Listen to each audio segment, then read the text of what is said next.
The Army National Guard has a dual role, serving both the state and the nation. They respond to state emergencies like natural disasters or civil unrest, while also being ready for federal deployments, for combat missions, or homeland defense.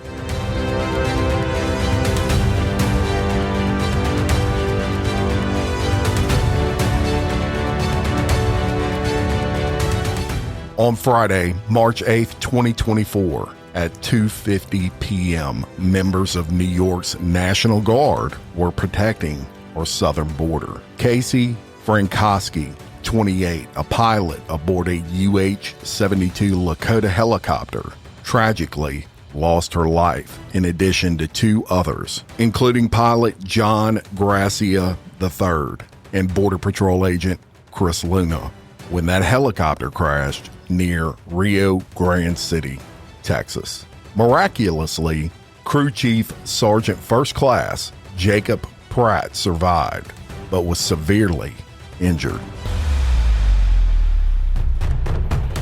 On today's episode, I'm going to focus on one of these heroes, though they are all equally deserving. Today, my Memorial Day is all about remembering Casey.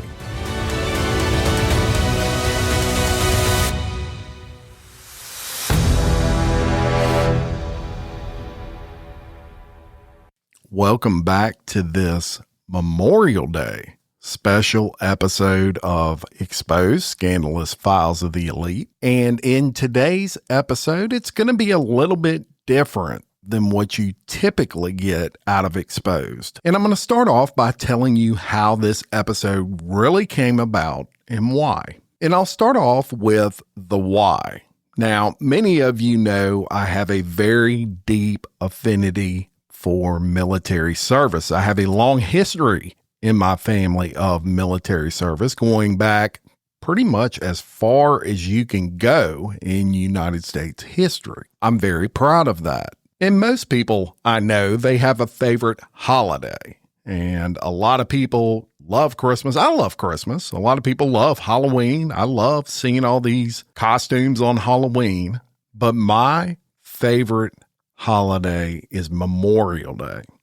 It means a lot to me. And I've always wanted to do a podcast centered around Memorial Day. And that is what we're doing today. So let me get into how this particular episode came about. And it all started with a fan of the show. She's a celebrity member, a supporter of this show, and her name is Lisa Frankoski. And she is just flat out awesome peeps. She is a registered nurse in New York, the Big Apple, beautiful blonde, a smile that would absolutely light up a room, and she has that kind of addictive New Yorker attitude. Well, I had done an episode early on in Exposed. Can't exactly remember which episode, but on that episode, I mentioned my affinity for the military, how much respect I had for the military, and Lisa private messaged me, and she told me a little bit about a tragic event that had occurred in her family with her niece. Now, I get a ton of messages on that Exposed messenger system through Facebook. So many, in fact, that sometimes I don't see a message for months. But I caught that one within 10 minutes of her sending that message. And the second I opened it up, I saw a picture of her niece in a helicopter. And that is what led to this. So I dug my heels in and I did some research, and it became somewhat of a passion for me to someday do this story regarding her niece, Casey Frankoski, who she refers to as her triple threat: beauty, brains, and courage. I can't agree more with that description. This tragic event occurred, and I'm not going to get deep into what happened or even why it happened, but the coverage is out there if you want to learn more about it. My goal today is to tell you about Casey and who she was outside of this tragic event, because to me, that's where the real story is of this amazing hero.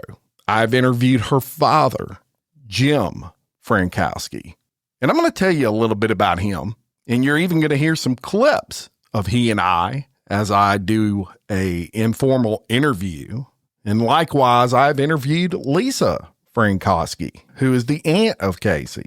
So let's get started. Now, Casey was born to parents Jim and Jill Frankoski. And let me tell you a little bit about Jim. This would be a guy that I would call my kind of people.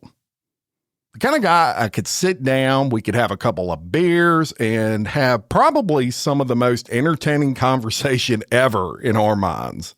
Right off the bat, I felt like I clicked with this guy. And Jim is a hero in his own right.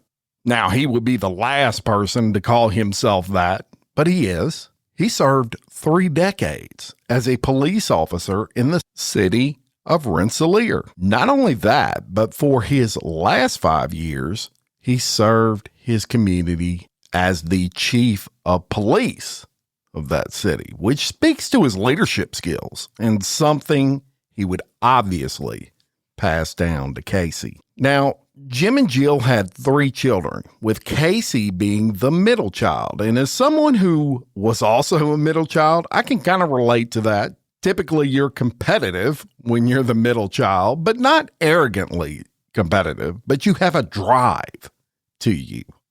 And Casey, certainly no exception. Early on in life, Casey didn't see a whole lot of limits. She challenged herself, and she always seemed to persevere. So I asked Jim about that, and he shared this story of when Casey was around the age of 6, which speaks to her perseverance. Listen to this. She didn't let things get in her way. If she wanted something, she did it. She wanted to ride her bike. Actually, I think it was younger than that. She ended up breaking her arm in the summertime, and she still learned how to ride the bike. It was at camp. She went off the edge of the road, took a fall, went down, and put her arm straight out and ended up busting her elbow. She had to have surgery and pins, but you know what? She learned how to ride that bike. And that's what it's all about, right? You fall down, you get back up, you don't quit, and there was just no quit in Casey Frankoski, even at an early age. Now, as she gets older, she gets involved in other things. She gets very involved in bowling, absolutely loved to bowl. She played softball. She was a cheerleader. And interestingly enough, she was also a Girl Scout for 13 years until she was 18 years old. It was those early years, as a matter of fact, in the Girl Scouts that formed Casey's love for the outdoors. And the length of time that she was in the Girl Scouts, that speaks to Casey's dedication, which proves that when Casey started something, she finished it. Casey was also very independent, which as parents, it's kind of a double-edged sword for us. We love independence in our kids. It's a great trait to have, but it's also a scary trait for parents because we want to keep them safe, right? And people who have a great trait like independence, they're going to kind of go against that grain when it comes to that. And Casey was no exception. She danced to the beat of her own drum, and Jim provided a fantastic example of that in this clip. She went to her first overnight camp for the Girl Scouts, and Mom and I are freaking out all week because we can't contact her. Back in the day, there was no cell phones, and if you could, you couldn't have them anyways. And, we're just, all right, the end of the week comes, we got to go pick her up. We go pick her up. We're like, Mom's crying. How was it? We missed you. She's like, I want to go back. First words out of her mouth, I want to go back. And we're like, well, what did you do? And she's like, oh, we slept in the woods and, we made our own bathroom holes and just, she loved the outdoors from that day on. And any of us as parents who have raised those independent kids, we can relate to that. We worry a lot more about it than they do. And as you just heard from Jim, she loved the outdoors and she loved to fish. They had a fishing camp. She would spend a lot of time there fishing, riding jet skis, playing cornhole, and most importantly, spending time with her family. That love of the outdoors would shape things later on in the future for Casey. Casey was also well-traveled and wanted to see the world. While still in her teens, she traveled to Madrid, Spain. This was in 2013. She traveled to Rio de Janeiro, Brazil, and saw Pope Francis. In 2016, she traveled to Poland and saw Pope Francis for a second time. But through all of this, her athletics, her traveling, Casey would give back. And she worked as a counselor for the East Greenbush Town Park Camp in her youth. So Casey graduates from high school. And it's interesting and really speaks to who Casey was that even right out of high school, she was wise beyond her years. Let me read you her yearbook quote. It said, "Dreams are on the other side of fear." Now let that sink in. And it's on to the next phase of life. But for Casey, she had a dream. She had a goal. Her whole life, she wanted to fly. I actually have an awesome picture of Casey in the cockpit of a Black Hawk at the age of 4. It was her vision to fly. So she went to community college and she was dominating college like she pretty much did everything else, every other challenge in her life. She made great grades, was in the honors program, but that goal of flying never left her. Now, this college had a flight training program, and Casey, of course, was looking into this program. And look, these type of programs are not cheap. And the college had just went up on the cost of these programs. Flight time is really where you pay out of the wazoo. And you have to have a ton of flight time to become a certified pilot. It's just flat out expensive. So she unfortunately had to put it off. She graduated from this 2-year college and then she registered at the University of Buffalo, where she was going to get a degree in business. Now, her cousin owned a local PR firm. And he knew how talented and smart Casey was, and he definitely wanted to hire her. So he offers her an internship for the summer, which she accepted. And a week or two before school started, she goes to her mother, and she tells her mom she had other plans. She just didn't see herself as someone that would be happy behind a desk, cooped up in an office every day. And she definitely didn't want to waste money on something she knew would not be her thing. Now, her brother at this time was in the National Guard. He was a mechanic on Black Hawk helicopters. And he knew Casey had a dream of flying. And he had been talking to her about joining the National Guard. So Casey meets with the recruiter that recruited her brother. And together, they see a path for Casey to realize that lifelong dream of flying. And that path was with the New York Army National Guard. So ultimately, this is what she does. She joins the New York National Guard. This is in October of 2016. And look, this is a young lady that seems to always find a way. Her Aunt Lisa shared a comical story with me about Casey doing just that. And she even shared a little bit about her trick to better seats at concerts, which were another one of Casey's things. She loved to go to concerts. Lisa explains in this clip. Story her cousin told. Like, it was Thanksgiving. All the bars are packed and her cousins were dropping her off the bar. And this line is out and down blocks. And they're like, Casey, how are you going to get in? Like, this isn't safe. We're not leaving you. She's like, oh, trust me, I'm going to be fine. Within 5 minutes, they called her. She goes, I'm in. And they're like, how did you get in? She goes, I walked in through the back door through the kitchen. She loved her concerts. And when she went to concerts, she might have bought the back seat. She might have bought the seat up in the balcony, but she landed in the front pit or on the backstage in every concert she went to. I've got pictures of her on her phone, and it's all these big country concerts. Kane Brown. She's like, I'm drinking backstage with Kane Brown. I'm doing this. I mean, if she wanted it, she did it. She's like, oh, come on, let's go. And she just was magically at the stages.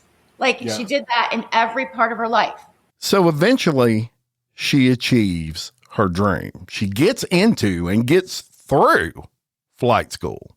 No easy feat for anyone, but I would imagine even tougher for a female. Let's face it, the vast majority of Black Hawk pilots are not female. And it's also true that if you're a female in a male-dominated industry, typically you have to prove yourself double what a man would have to prove himself in many ways. But you know, Casey took that like she took everything else in life, with a grain of salt. It was just another challenge to Casey. She was going to overcome it, and overcome it she did. And her father, Jim, and I also discussed SEER School. And I was familiar with SEER School, but I didn't realize Casey had went through that SEER School. So if you're not familiar, let me tell you what it is. The acronym, which is SERE, stands for Survival, Evasion, Resistance, and Escape. And it's a training school that is very rigorous. The school teaches you skills for evading capture, resisting interrogation. Very intense school. And this school has a very high attrition rate. As proud as Jim was for Casey achieving flight school, he was absolutely blown away with pride that she completed SEER training. And y'all, I can't begin to convey how impressive that is. Now, along the way, Casey lifted up others. It wasn't just about Casey. That's just who she was. Her father, Jim, shared a story with me where she had a friend in the National Guard, and this guy was struggling to do his boards and get chosen for flight school.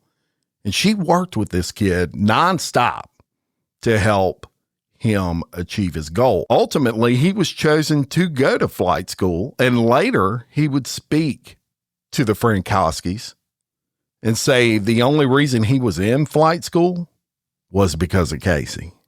That's the difference she made in other people's lives.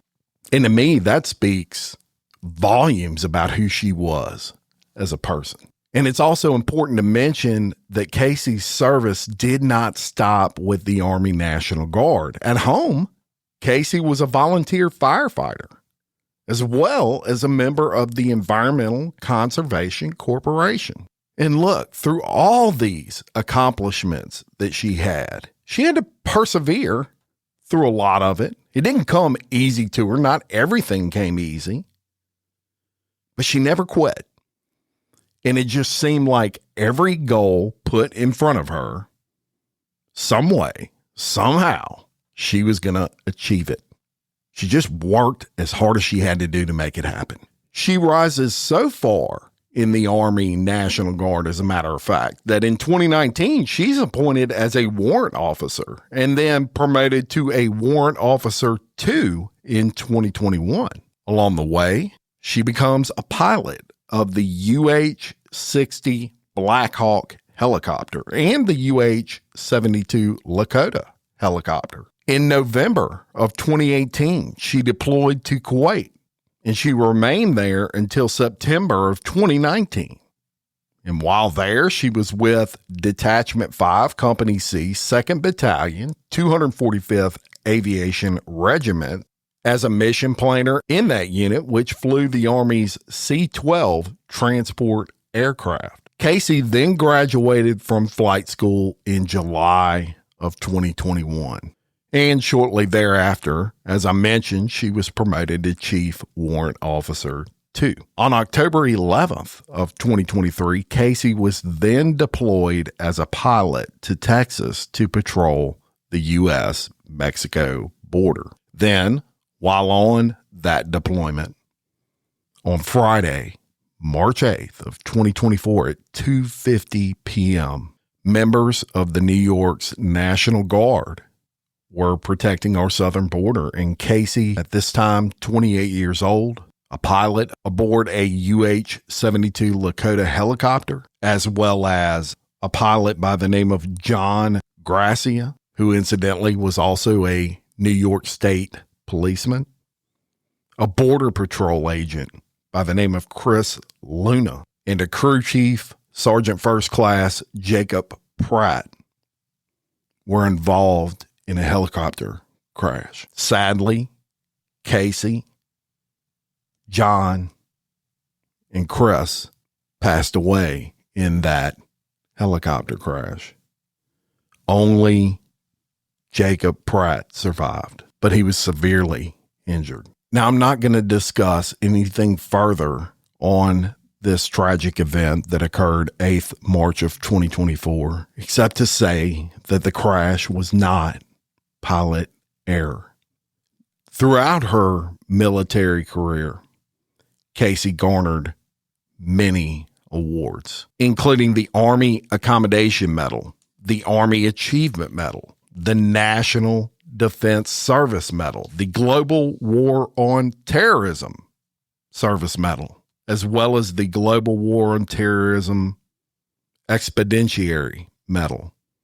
She earned the Army Service Ribbon, the Armed Forces Service Medal, the Non-Commissioned Officer Professional Development Ribbon, the Armed Forces Reserve Medal, and the Basic Aviator Badge and Basic Aviation Badge.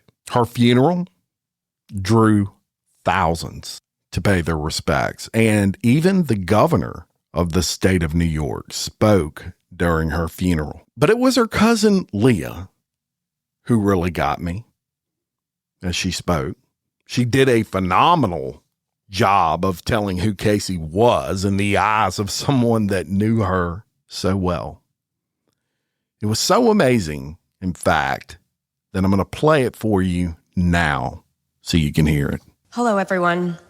My name is Leah, and I am Casey's cousin. I'm also her former 5th grade teacher, but we will get to that later. I'd like to thank each and every one of you for your support, your love, and your kindness. It means the world to our family, especially to my Aunt Jill, Uncle Jimmy, and my cousins Tyler and Jesse. It's so hard to think of a world where we are here and Casey is not. Casey was a beautiful, intelligent, vivacious, and spirited soul. Her smile was infectious, and she lit up every room she entered. She was a natural-born leader, a role model, and someone you could always count on. To say the world has lost a bright light is an understatement. Casey was as wonderful and amazing as she was because she had the best family. My Aunt Jill and Uncle Jimmy are two of the most loving and compassionate people I know. They always showered Casey with love. They believed in her, they cherished her, and they knew she was destined for great things. They never discouraged her from doing anything.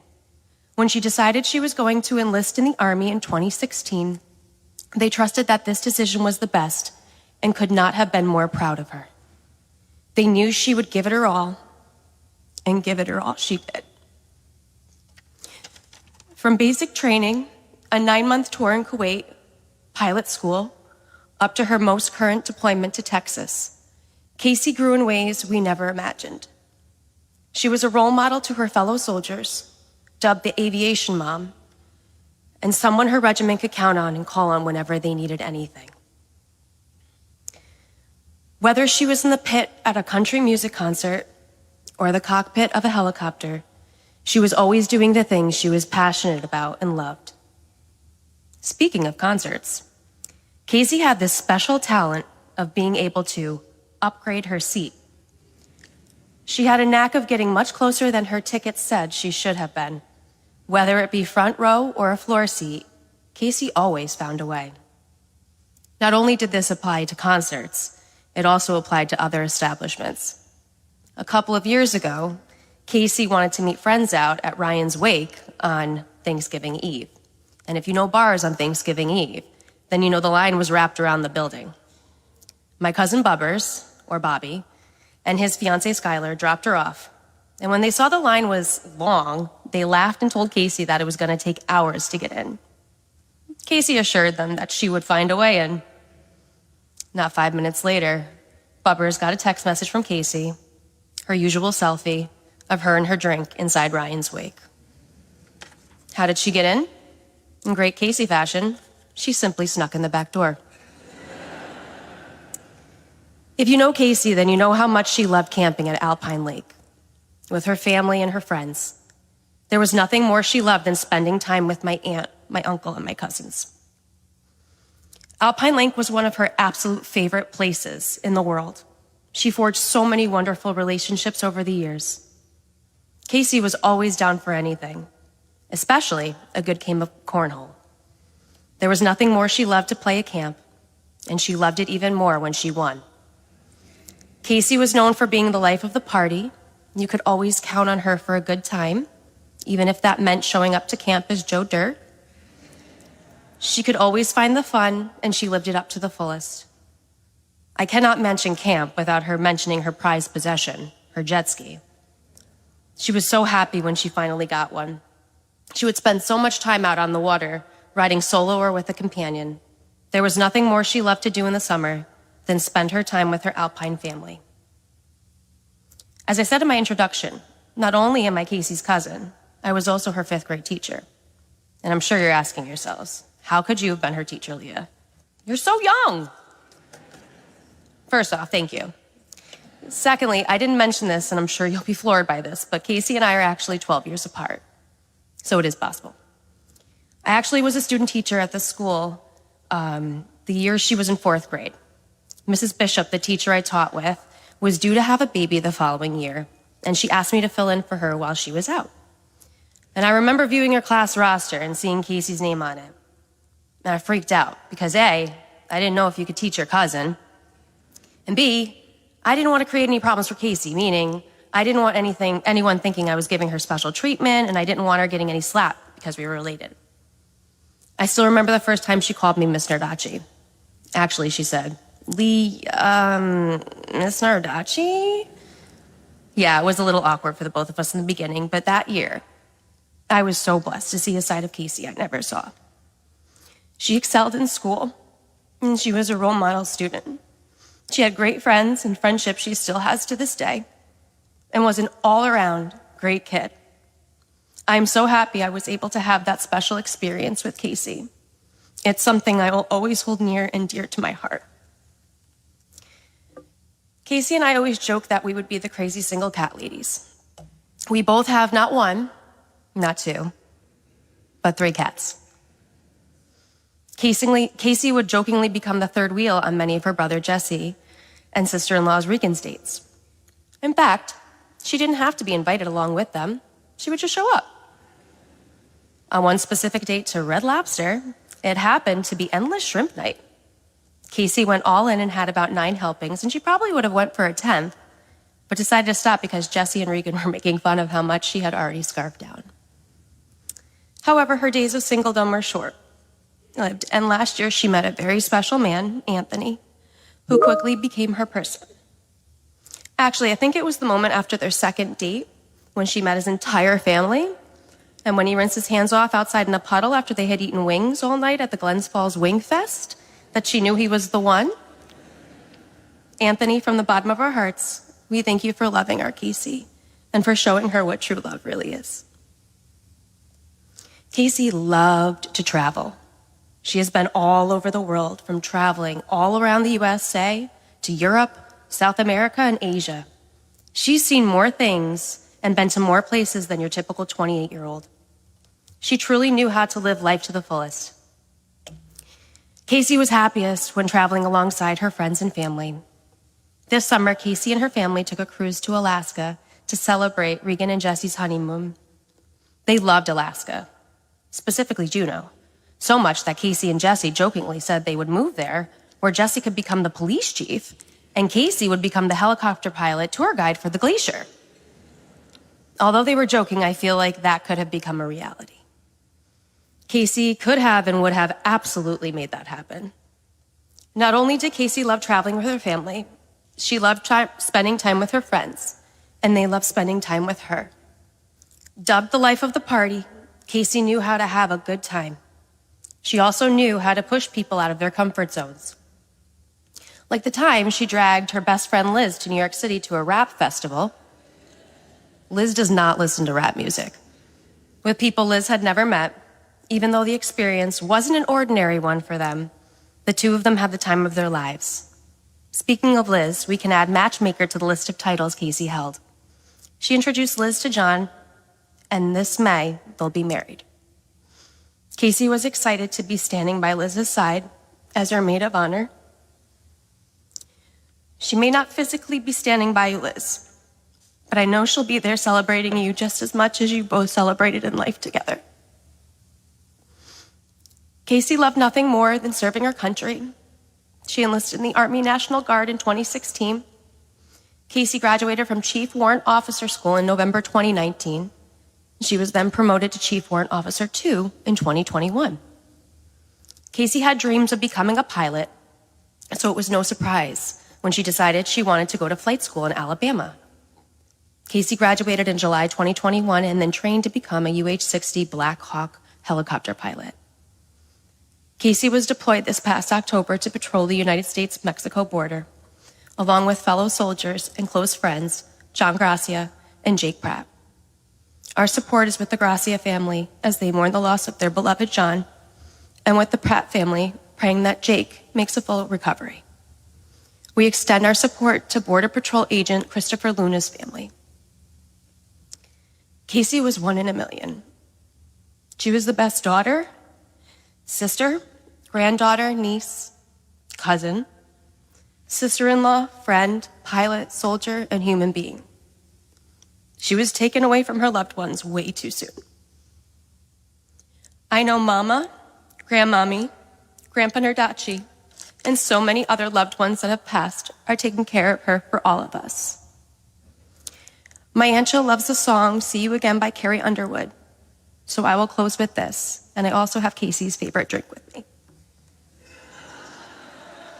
Don't worry, I'm not going to open it. Sorry. Casey, we will see you again. This is not where it ends. We will always carry you with us until we see you again. What a beautiful tribute from Cousin Leah. Now, on March 23rd of 2024, a writer for the Post-Star, a guy by the name of Andrew Valenza, he wrote an article titled, "What is Memorial Day About?" And this article was centered around Casey Frankoski, whom he knew. It's absolutely amazing, very well written, and I'm going to read it for you quickly now. And it starts, before you get the grills ready this weekend, I'd like to give a respectful reminder that Memorial Day isn't about celebration. This weekend is not about the 4th of July or even Veterans Day in November. In fact, Memorial Day isn't even about the vets you will be seeing in the parades this weekend. No, Memorial Day isn't a day of parties. It is first and foremost a day of reverence. You won't be sharing Memorial Day with the people this day is about. You won't laugh over cheeseburgers and beer and go out on a boat with these veterans. And you won't be able to hear their often way too dark jokes. For some families, this won't be anything new. For others, this will be the first Memorial Day without someone from their family who served at their party. Back in March, James and Jill Frankoski lost their daughter. Casey Frankoski was a UH-60 Black Hawk helicopter pilot with the New York's Army National Guard's 42nd Combat Aviation Brigade until deploying to patrol the Texas border with 1st Battalion, 224th Aviation Regiment, where she lost her life, alongside another pilot, John Gracia, and a Border Patrol agent. I knew Casey since college. We were in the Guard together, though in different units. But our dads, who were also in the Guard, were friends. On summers and weekends like this, we would bring our boats up to where the Hudson River meets the Sacandaga, I think I'm pronouncing that correctly, in Hadley. Her friends and family will tell you how obsessed she was with her jet ski. I like to think I started that obsession when I took her for her first ride on one. In return, she taught me how to shotgun a beer. In 2018, Casey deployed to Kuwait, and when I deployed in 2020, she became a very close friend. Texting me every single day, she knew what it was like for someone to be so far from home and didn't want anyone to feel alone. Even when you have your unit there with you, and in my case, your family too, it means everything knowing someone back home is still checking in on you on a daily basis. I got the news of Casey's death while driving through a rainstorm, just getting off the Tacoma Parkway. My mom called to tell me what she'd heard, and for a long time, I just didn't know what to think or how to feel about it. It was both a very matter-of-fact feeling and a this isn't real feeling. A big part of me felt like I didn't deserve to feel strongly about it because her family's suffering would be so much greater. Who was I?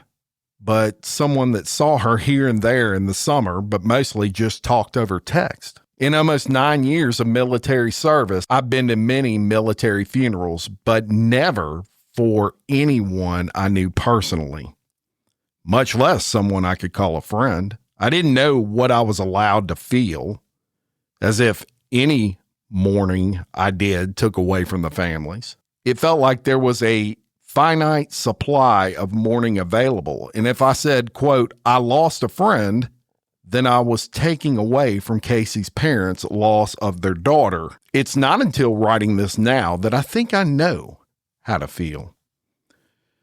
Since joining the Guard, I've tried to carry myself with military bearing and inform people on what military service means, whether that's by working as a public affairs non-commissioned officer in the 42nd Infantry Division, or just simply explaining the difference to people between Veterans Day and Memorial Day.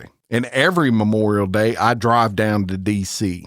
to watch the Memorial Day show hosted by Gary Sinise on the Capitol building lawn. It's one of the most emotionally moving experiences you will ever have, hearing the stories of fallen friends and family members. This year, I won't be at the show. I'll be home, and maybe my dad, fiance, and I will take a boat ride up the Hudson. And this summer, Casey won't be taking any rides on that jet ski or shotgunning any White Claws. She'll still be there, though. This year, for a lot of people, Memorial Day will be about Casey. I'm going to miss her. I do miss her, but I'm going to be thankful. I'm thankful for the time we had and the friendship she gave me. I'm thankful that the country had someone like her fighting for it. We'll celebrate this weekend, but celebrating the time we had with her and with everyone we've lost. You may have heard someone say it's not Happy Memorial Day. Well, it's not a party. It's not about welcoming in summer and getting good shopping deals. It's not about you, and it's not about your veteran friends. It's a time to celebrate, yes. Have your burgers, have your beers, take a dip in the pool, but do it in celebration of the lives of those that can't come to your party. Celebrate their memory. Keep them alive in your hearts. One of the most well-written articles on Memorial Day I've ever laid eyes on from that guy. Shout out to you, sir. Now, ever since that tragic day, March 8th of 2024, the community has come out in support of the Frankoskis and really keeping the memory of Casey alive. In fact, in January of this year, a bridge in her community was named the Casey N. Frankoski Memorial Bridge. And even though Casey may no longer be with us physically, she's still making a difference. In addition to the Casey Frankoski Scholarship, which provides financial assistance for active duty military and veteran students that focus on pursuing degrees in public service, there's also a community-based fund titled the Casey Frankoski Memorial Fund, and that provides community-based support. This fund most recently was able to provide a new scoreboard for the local football team and does all kinds of other amazing projects in the name of our hero, Casey. And I'm going to do something personally for this particular fund, and it requires all of our help. I'll put the link in the description of this podcast of the Memorial Fund itself. Casey Frankoski was gone too soon from this world, and it's hard to not feel robbed. The world just seems not quite as bright without her in it.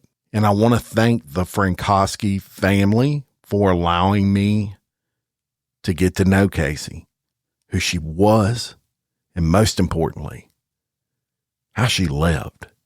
Special thanks to Lisa Frankoski, my favorite New Yorker, and my deepest condolences to all the families affected by this tragedy, including the Gracia family, the Luna family, and the Pratt family. And I would like to close with this short quote from Ronald Reagan that stuck out to me. Reagan, when speaking on the Challenger shuttle disaster, said this, quote, "We will never forget them, nor the last time we saw them, as they prepared for this journey and waved goodbye and slipped the surly bonds of earth to touch the face of God. We will always remember you, Casey Frankoski. Much love."